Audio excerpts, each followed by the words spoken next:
We're going to do an air brake test. And how do you perform an air brake test? Well, first you have to perform a static brake check.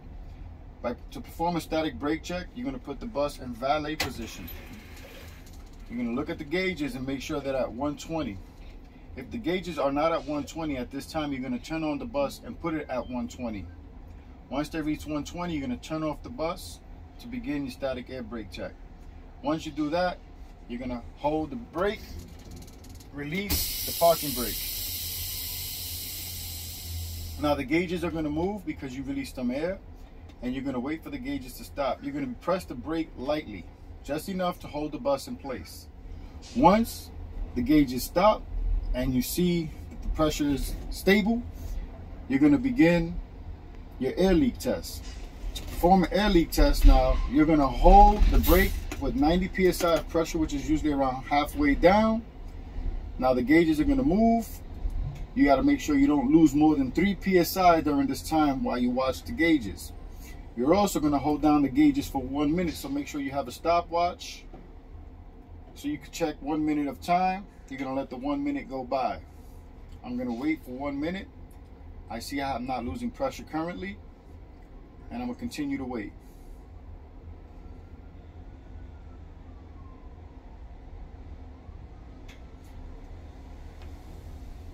You're going to feel some pressure on your leg because holding this down for 1 minute makes your leg strong. Now, as we're closing in on a minute, I got another 15 seconds. The pressure still has not moved.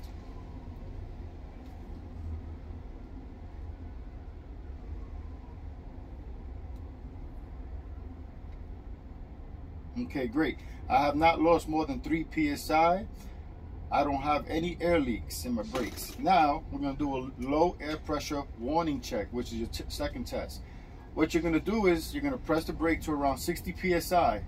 At 60 psi, a light will turn on, alarm will sound, and the wig wag will drop, indicating that your low air pressure warning system is working. So I'm going to do that.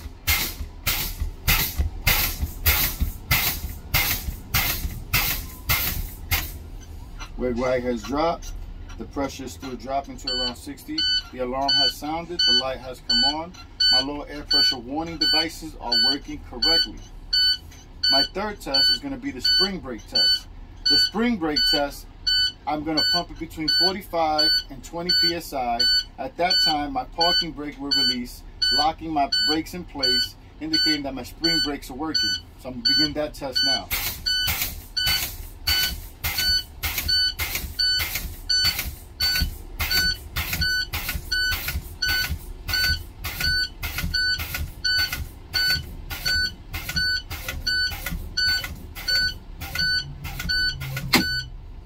My parking brake has engaged, my spring brakes are working.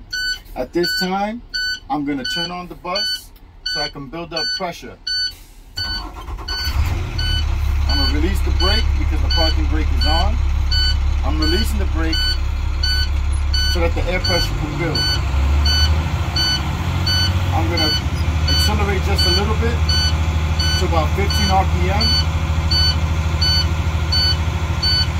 To help the air pressure build up faster.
Governor cutoff has sounded, indicating that my air tanks are full.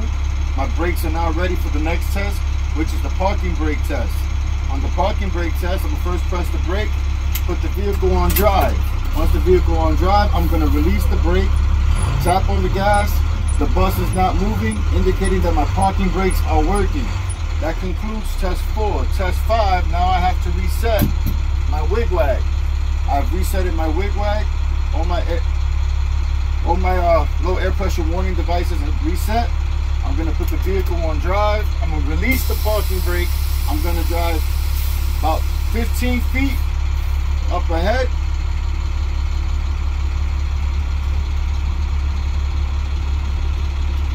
Stop my bus. My service brakes are working. This is the final test before you can go on your morning route. That concludes your air brake test.